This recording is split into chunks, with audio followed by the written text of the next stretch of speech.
YouTube Mwanamboka Congo. Télé 50 met à votre disposition son programme en ligne à suivre sur Facebook, Twitter, Instagram, YouTube. Alors, sur votre mobile, suivez toute l'actualité avec Télé 50. Télé 50, partout et avec vous.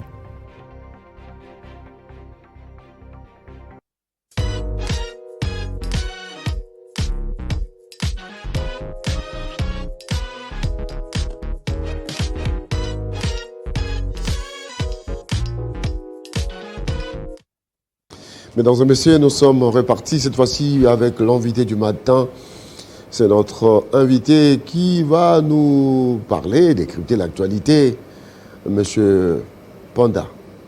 Bienvenue. Pinda. Pinda. Voilà. Alors, Panda, Pinda. Ne massacrez pas mon nom comme ça. Et à la télé en plus. Ce n'est pas Bobo Bolo comme Bolumbo. Je salue Yoka Bolumbo en passant. Monsieur Pinda, communicateur de l'IDPS. Président de la plateforme Yabisson Pinda. Yabisson Pinda, oui, mais voilà. Pourquoi ça porte ton nom? C'est un peu nom dictatorial, ça. Mais à vous pris individuellement, je n'aurais pas donné des explications parce que vous savez comment c'est ce que ça veut dire Mpinda chez vous.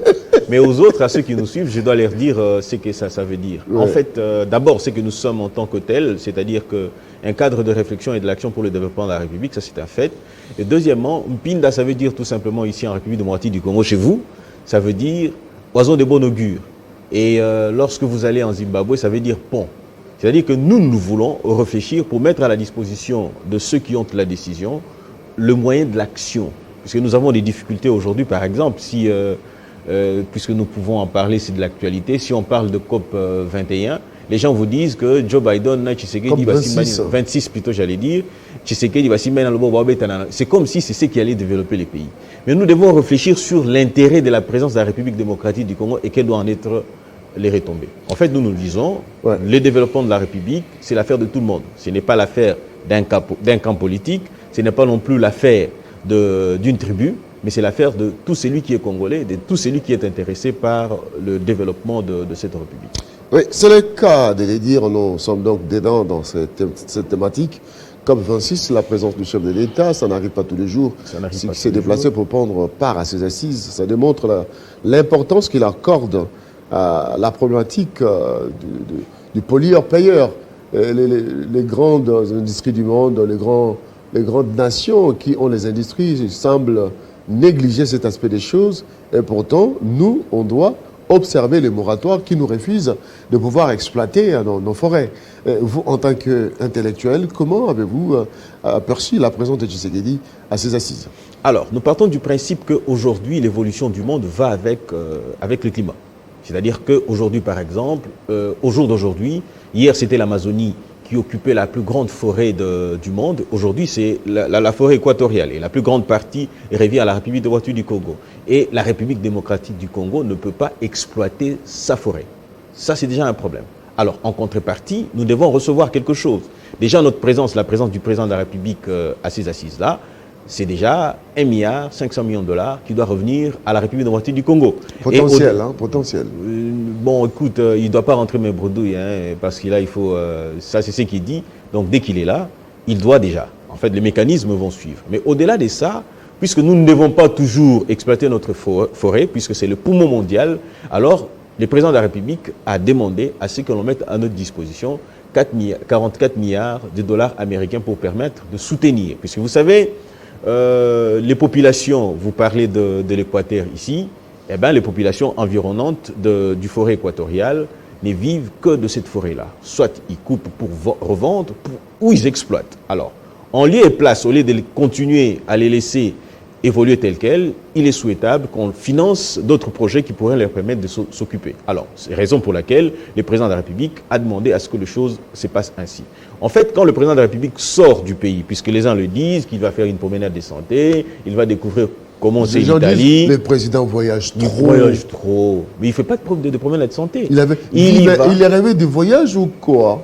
Non, il y va pour ouvrir la République démocratique du Congo au monde. Nous jouons un rôle stratégique dans le monde.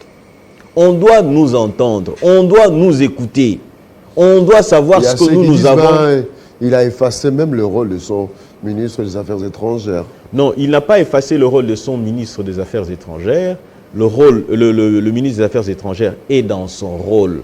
Mais il faut comprendre une chose, c'est pratiquement la même chose avec le gouverneur de la ville de Kinshasa. Par moment, on a comme l'impression qu'il n'existe pas. Pourquoi? Parce qu'il est au siège des institutions. La fonction du ministre ou les Affaires étrangères, c'est un domaine de collaboration entre le président de la République et le gouvernement. Quoi de plus normal que le président de la République, lorsqu'il est là, et que le ministre des Affaires étrangères soit disparaître et qu'on ne l'entende pas parler. Vous savez, vous le savez aussi, chez nous, nous avons appris. Quand j'ai dit chez nous, là, vous savez de quoi je parle. Quand la plus grande autorité est là, la petite autorité fait quoi? Disparaît. Il est là, à côté du président de la République.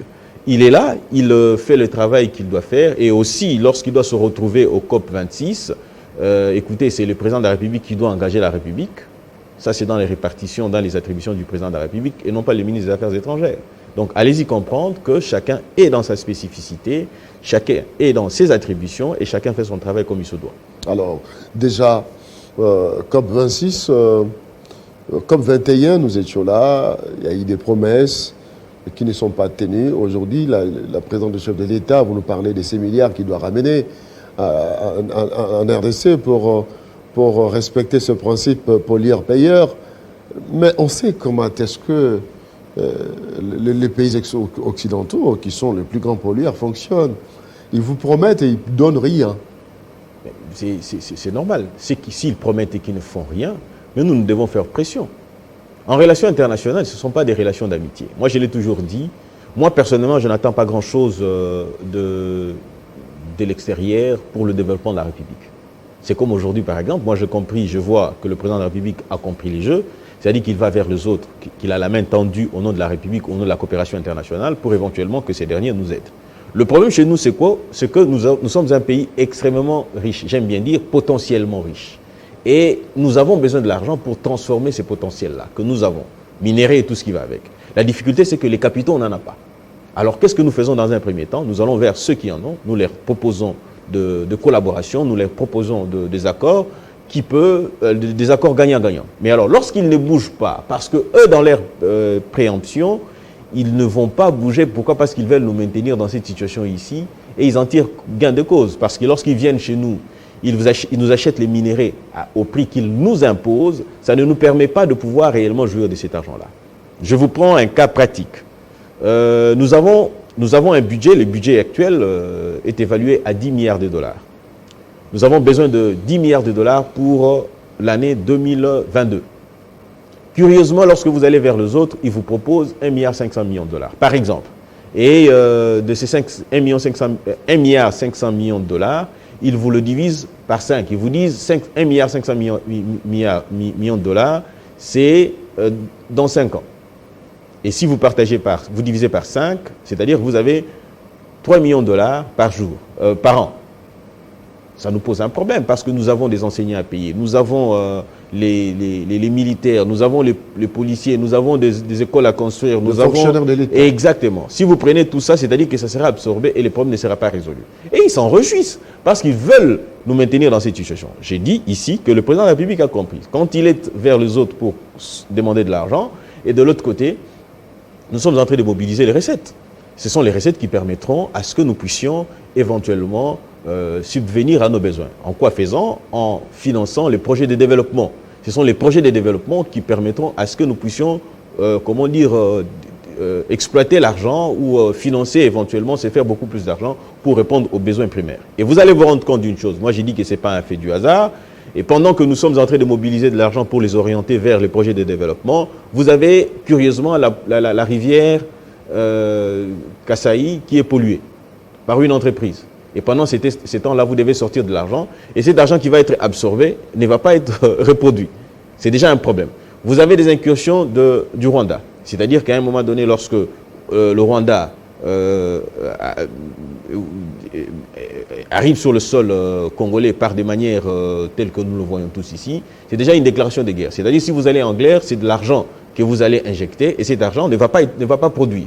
Donc si vous allez vous rendre compte que les enseignants se retrouvent, c'est tout à fait légitime aux enseignants de pouvoir réclamer leurs droits. C'est-à-dire lorsque vous les payez et ils vont aller acheter auprès des Libanais et les capitaux vont se retrouver entre les mains des expatriés, ainsi de suite, cet argent ne va pas produire. Mais ce qui est primordial, c'est de financer les projets de développement. C'est-à-dire que tout est fait de manière à nous désorienter, de manière à ce que nous puissions oublier ce qui est prioritaire. Ce qui est prioritaire, c'est quoi ici? Ce sont les projets de développement qui doivent être financés de manière à permettre à ce que la République puisse évoluer. Tout ça, c'est entretenu, voulu par l'Occident. Je ne dis pas que je suis contre l'Occident, mais je pense qu'avec l'Occident, nous devons, avoir un partenariat franc et éventuellement une collaboration franche qui permettrait à ce que nous puissions tous être gagnants-gagnants. Alors, il y a eu l'absence du président chinois à ces assises. Cela démontre réellement ses intentions de ne pas coopérer dans la problématique du réchauffement climatique. La Chine, c'est la plus grande usine du monde aujourd'hui. Qui est le président ne se déplace pas.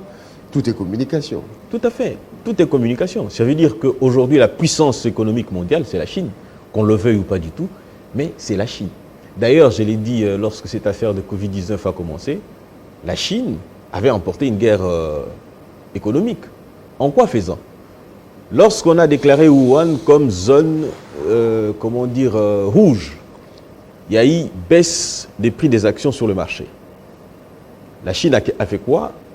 Les sociétés qui exploitent en Chine, les sociétés américaines, françaises et tout ce que vous voulez, qui sont installées, qui produisent en Chine, qu'est-ce qu'ils ont fait?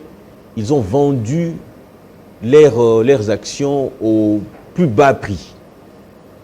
La Chine, quand elle a maîtrisé Wuhan, elle a racheté les actions et les prix ont pris de la hauteur ou de la valeur. Et par de suite, la Chine est redevenue, elle a repris la position économique qu'elle pouvait reprendre. Et jusqu'aujourd'hui, vous savez que non, on ne peut plus y aller en Chine. Entre-temps, ils sont en train de construire des maisons où ils doivent loger tout ce qu'ils doivent venir, ainsi de suite. Tout ça. Donc, ce qui démontre à suffisance que nous avons un problème. Les uns aussi, je l'ai dit, on peut bien vouloir les dire aussi, c'est aussi un obstacle. C'est-à-dire que lorsque nous disons que ce sont les industries, ce sont les grandes entreprises qui polluent, c'est-à-dire une façon de nous dire aussi que nous, Africains, nous ne pouvons pas aussi. Pourquoi? Parce que nous allons polluer. C'est-à-dire que nous devons aussi réfléchir sur toutes ces choses-là. Ceux qui polluent viennent vers vous pour vous dire ne polluez pas, pendant qu'eux, ils le font. C'est-à-dire qui leur a donné le monopole de polluer pendant que nous pouvons aussi le faire et de manière à ce que les choses évoluent d'une certaine manière. Si Joe Biden aujourd'hui s'est déplacé, à l'époque de Donald Trump, ce n'était pas le cas. Et oui, pour lui, cette affaire, c'est un vaste escroquerie mondiale. Mais voilà, donc il est dit. C'est-à-dire qu'en fait, il y a un jeu qui se joue pour maintenir le pauvre dans cette situation de pauvreté, j'allais dire, de manière accrue, et que les riches s'enrichissent. C'est comme ça que fonctionne le monde. Je l'ai toujours dit, on l'a toujours dit, nous le savons tous, que les relations entre États, ce sont des relations de puissance, et non pas des relations d'amitié, des relations d'intérêt. C'est-à-dire que je suis puissant et puis je vous maintiens dans cette situation-là pour que je continue à être ce que je suis. Alors, le développement de notre pays, le développement de l'Afrique demanderait à ce que nous puissions d'abord commencer par prendre conscience, nous les Africains, nous les Congolais en particulier, que nous puissions arrêter avec nos querelles inutiles. Les priorités, ce n'est pas au nom... Joe Biden a passé la main dessus l'épaule de Tshisekedi. Eh bien, Joe Biden a manqué de serrer la main. Voulu saluer la main de Tshisekedi. Voilà. C'est ridicule. C'est ridicule. Qu'est-ce que les Français en ont à faire que Macron ait salué Tshisekedi ou pas du tout? Rien à faire. Et aussi, s'il en venait que Macron refusa de saluer Tshisekedi, mais c'est clair. C'est tout simplement parce que les intérêts ne vont plus ensemble. C'est-à-dire que Macron ne se retrouve pas dans la prise de position de Tshisekedi, puisque à ce jour, nous savons que l'instabilité en Afrique, les coups d'État qui redeviennent comme si on était à l'époque de la pierre taillée, c'est tout simplement parce que l'ombre de la France est derrière ça. Comment voulez-vous que Tshisekedi, en tant que président de l'Union africaine, puisse accepter tout ça? C'est-à-dire qu'ils se disent des choses entre eux. Et à ce jour, si pareille chose est arrivée, c'est tout simplement parce que la France n'est pas d'accord avec la position du président Tshisekedi. Et vous savez que la France n'est de l'Afrique. C'est-à-dire que la France est ce qu'elle est aujourd'hui. Posez-vous la question de savoir qu'est-ce que la France a comme minerai. Où sont les champs de cacao que l'on peut trouver en France? On n'en trouve pas. Mais c'est la Côte d'Ivoire qui éventuellement cultive le cacao. Et c'est en produit fini que la France s'en prévale et la France est meilleur producteur de ces pratiques. C'est vraiment rigolé. Et aujourd'hui, quand la France veut, les pays d'Afrique de l'Ouest veulent quitter la zone franc CFA, c'est tout un problème. La RDC, on va terminer par cette question en rapport avec cette thématique. La RDC ne peut pas exploiter ses forêts suite à ce moratoire de 2002 qui impose à la République démocratique du Congo des restrictions dans l'exploitation de nos forêts. Doit-on nous rebeller ou respecter les textes jusqu'à arriver à la levée du moratoire avec l'implication des ONG internationaux et ainsi de suite, à respecter mordicus cette façon de voir les choses, à rester dans la ligne droite des enfants, des meilleurs élèves de la communauté internationale pendant que l'on ne sait pas exploiter nos ressources naturelles? Je pense que sur cette question-là, la réponse, elle est patentée, elle est présente, elle est permanente. La voie de sortie, comment dire, à cette mainmise, à cette imposition de la communauté internationale, c'est la population. Le président Laurent Désiré Kabila a dit que nous sommes un peuple, nous devons nous organiser. Tshisekedi a dit qu'un peuple organisé, Tshisekedi le père a dit un peuple organisé est plus fort qu'une bombe atomique. Tshisekedi réclame, il ne cesse de le dire. Vous, population, réclamez. Réclamez, réclamez. C'est-à-dire revendiquez.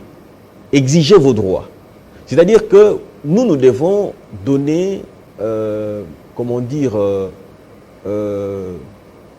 donner de la force, nous en tant que population, nous en tant que peuple, donner de la force au président de la République pour dire la population réclame ça, je ne peux pas aller outre. Vous voyez? C'est-à-dire que nous devons être là, présents, et revendiquer ce qui doit être revendiqué, non pas se retrouver dans la rue juste pour plaire aux individus. Par exemple, les 6, nous allons marcher, pourquoi? Parce qu'il faut dépolitiser la CENI. Les 6, nous allons marcher, pourquoi? Parce que Kadima est là. Mais si vous pensez, si eux ils pensent que Kadima a été réélu par des moyens rétors, mais c'est simple. Ils sont outillés, ils ont des avocats, ils n'ont qu'à intenter une action en justice contre la désignation de Kadima. C'est ça un état de droit. Et aussi une chose, vous êtes dans la rue, ok? Vous n'avez pas le monopole. Excusez-moi, vous n'avez pas le monopole, vous ne pouvez pas imposer aux autres votre vue, et pourtant vous êtes à l'hémicycle. C'est à l'hémicycle que les forces se rencontrent. C'est à l'hémicycle que les uns et les autres doivent échanger pour améliorer. Nous disons ceci. Dans tout cela, c'est l'IDPS qui a donné l'exemple que l'hémicycle n'était plus l'endroit où tout... À l'époque, l'UDPS n'était pas dans les institutions. Non, mais actuellement, pendant que l'UDPS était dans les institutions, nous avons vu, l'UDPS actionnait sa machine. Les militants sont sortis contre Malonda et la rue a pris le dessus sur les institutions, sur le Parlement. Nous avons vu des députés qui n'avaient plus droit de siéger pendant que le palais du peuple était assiégé par des militants. Tout ça, il est des principes que lorsque le voie interne, ok, ne vous rassure plus que vous allez à l'externe. Ah ok. Oui. Mais dans les cas d'espèce, s'il vous plaît, dans les cas d'espèce, ok, ceux qui sont dans la rue, ceux qui veulent aller dans la rue, ont-ils échangé à l'hémicycle? La Mouka est représentée, le FCC est représenté, mais c'était l'occasion pour eux de faire des propositions. Nous disons ceci de la démocratie, que c'est la voix de la majorité, mais tout en tenant compte ou en protégeant la minorité. Mais comment la minorité est protégée? C'est de la manière la plus simple que voici, c'est-à-dire que la minorité fait des propositions et la majorité apprécie et fait insérer ces différentes propositions en tenant bien sûr l'objet de leurs requêtes. Voilà. Mais ce qui n'a pas été le cas. Voilà, on va parler de ce départ d'Élie Sesanga. Selon lui, les consensus tant recherchés sur des questions d'intérêt national s'éloignent de plus en plus. Et puis, il claque la porte, il est parti. Élie Sesanga, un homme très, très intelligent. Tout à fait. Avec des positions toujours réfléchies. Pas toujours. J'en ai une illustration. C'est votre point de vue. Tout à fait. Ce départ... J'ai deux illustrations. Ce départ vous donne quelle impression? C'est-à-dire que la maison commence à se vider de ses enfants. Non, je ne pense pas. Moi, j'ai même souhaité voir Moïse Katumbi partir. Tantôt, il tâtonne, il ne sait même pas prendre position. Parce qu'il y a ceux qui recherchent à regagner le gouvernement avec les départs de Moïse, comme ça, il va laisser des postes ministériels. Pourquoi pas? Mais parlons d'abord de Délice Sesanga. Je vais parler de Délice Sesanga. J'apprécie l'intelligence de Délice Sesanga. Ça, c'est d'abord un fait. Deuxièmement, je relève pour dire ceci, il est mal parti. Il est mal parti, pourquoi? C'est-à-dire qu'il ne devait pas partir comme ça. Il a laissé son vice-ministre à la Défense, je crois.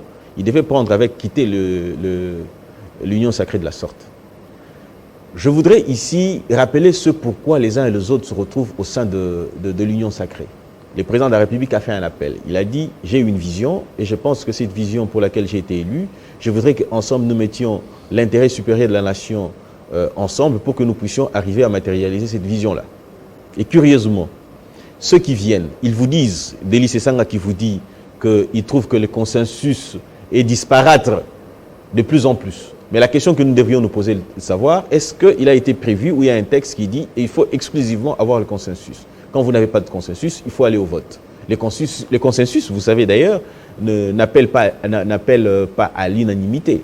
Okay? Ce qui voudrait tout simplement dire que lorsque le consensus est là et que ça ne tient pas, vous avez un autre mode qui doit être... Est-ce que ce qu'il dit, il y a de plus en plus de questions d'intérêt national, les consensus s'éloignent de plus en plus des questions d'intérêt national. Est-ce qu'il a tort? Parce qu'on sait que c'est parmi les 13 personnalités qui ont été reçues par les chefs de l'État pour rechercher le consensus autour du cycle électoral. Tout à fait. Là, il est resté cohérent dans sa vision et dans son idée. Voilà, il y a un problème. Ils étaient au nombre de 13. C'est-à-dire de ces 13-là, un seul a quitté. Et l'autre est décédé. Donc vous voulez dire que le 13 est mieux que les autres, plus intelligent que les autres? Je connais un autre qui est là, aussi outillé et ici pointillé. C'est-à-dire Loubaya, que je connais personnellement, quelqu'un de réfléchi. Quelqu'un d'organisé. Loubaya n'est pas toujours resté dans l'idée de soutenir aveuglément. Non, je ne parle pas de l'idée. En fait, l'UDPS, c'est pas ça. L'UDPS, on ne soutient pas aveuglément. L'UDPS, on y met de points de vue. C'est-à-dire que ce que devait faire Délice Sesanga, c'est quoi? C'est-à-dire que s'il a des observations, il discute avec. Il n'a pas fait, vous pensez? Pardon? Il ne l'a pas fait, vous pensez? Non, mais je l'ai vu rapprocher Martin Fayulu. C'est-à-dire que ce sont des calculs politiques. C'est-à-dire qu'il est dans le calcul de positionnement, tout simplement. Il n'est pas dans l'intérêt général. L'intérêt général, c'est quoi? C'est discuter sur des questions qui posent problème et éventuellement trouver une solution. Puisqu'à ce jour, qu'est-ce que l'on reprocherait à la désignation de... Puisqu'il dit des questions d'intérêt général, je pense qu'il fait allusion ici à la désignation de Kadima. Qu'est-ce qu'on le reprocherait à Kadima? Il n'y a rien à reprocher pour vous? Donc, rien à reprocher. Vous êtes sûr? Je suis sûr et certain. Et si vous voulez, vous avez suffisamment de temps, je vous le demande. Rien à reprocher. Mais son opinion, ça n'approprié. Oui, c'est mon opinion, ça n'engage que moi. J'en viens à ce que les gens disent, ils vous diront que 2 ont dit non, et ils devaient, en principe, parmi les 2, c'est l'un d'entre eux qui devait signer le PV. Et curieusement, en signant, il devait avoir l'avis des autres. Les autres ont donné l'impression de dire, écoutez, comme ils ne veulent pas convoquer le vote, nous prenons notre PV, nous allons avec. Alors, la question que l'on se pose est celle de savoir, est-ce que ces PV-là auraient été légales? Non, pas du tout. Pourquoi? Parce qu'il n'a pas reçu l'assentement du président. Et il y a eu un blocage. Oui. Est-ce qu'aujourd'hui, les partis au pouvoir, l'UDPS, n'a pas pris la leçon de ceux qui ont géré le pays, c'est-à-dire l'ancienne majorité de l'ancien président Kabila? Il y a eu des moments où il y a eu des décisions impopulaires. Si aujourd'hui, Délice Sesanga dit le manque de consensus tant recherché sur les questions d'intérêt national s'éloigne de plus en plus, ne pensez pas que ça doit interpeller, appeler à une réflexion? Vous avez parlé que la République démocratique du Congo est un pays, pas potentiellement, mais très riche. Très riche parce que partout, il y a la richesse au Congo. Mais pour cela, il faut qu'il y ait un pacte républicain réunissant ces enfants dans l'idéal du développement. Pourquoi on a toujours tendance à penser que lorsqu'on est au pouvoir, c'est notre point de vue qui compte, les consensus, on s'éloigne. Là, c'est la majorité qui compte. Et pourtant, Nous avons vu l'UDPS défendre Mordicus, aller au consensus au niveau de la CENCO pour trouver le consensus en vue d'organiser les élections après une transition. Donc aujourd'hui, c'est fini avec les tables rondes, les dialogues, les consensus finis. C'est la voix de la majorité qui compte. Et vous savez très bien que la voix de la majorité, oui, mais il y a des réalités politiques qu'il ne faut pas oublier. Vous avez comparé avec le régime passé. L'avantage qu'avait Joseph Kabila, c'est d'avoir une majorité qui était propre à elle, à lui plutôt. C'est-à-dire que ce sont ses partisans, ok, qui se sont retrouvés aux élections, ils ont été élus et ils ont constitué les différentes majorités avec lesquelles il a géré. Tshisekedi est en difficulté. Il arrive, il n'a pas une majorité qui partage au départ sa vision. Auprès de laquelle majorité il doit solliciter une adhésion. D'abord, il trouve une majorité qui lui est imposée par la Constitution, c'est-à-dire le pacte républicain, s'il vous plaît. Pas dans l'histoire, nous connaissons non, s'il vous plaît, c'est important. Allons-y, parlons. C'est important, c'est-à-dire que je suis en train d'y aller. Le pacte républicain, ici, la Constitution qui impose cette majorité-là. Avec le temps, il renverse cette majorité-là. Il est tenu de se constituer une nouvelle majorité. Ok, il le fait.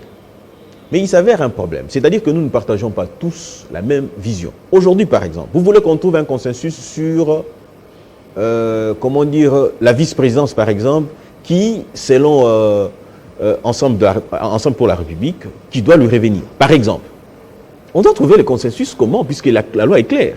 C'est-à-dire que la configuration du Parlement, du bureau du Parlement, doit se refléter sur la CENI. Quoi de plus normal que l'on donne à celui qui a 245 députés, ok, ces postes de vice-président, que de les donner. Alors, à ce moment-là, vous voulez qu'on sacrifie quoi, 245 pour 70 députés? Alors, ce qui est... Nous allons partir aux élections. Excusez-moi, s'il vous plaît. Attendez, je voudrais finir ma phrase. Est-ce que nous allons aller aux élections avec une CENI incomplète? Écoutez, nous avons eu...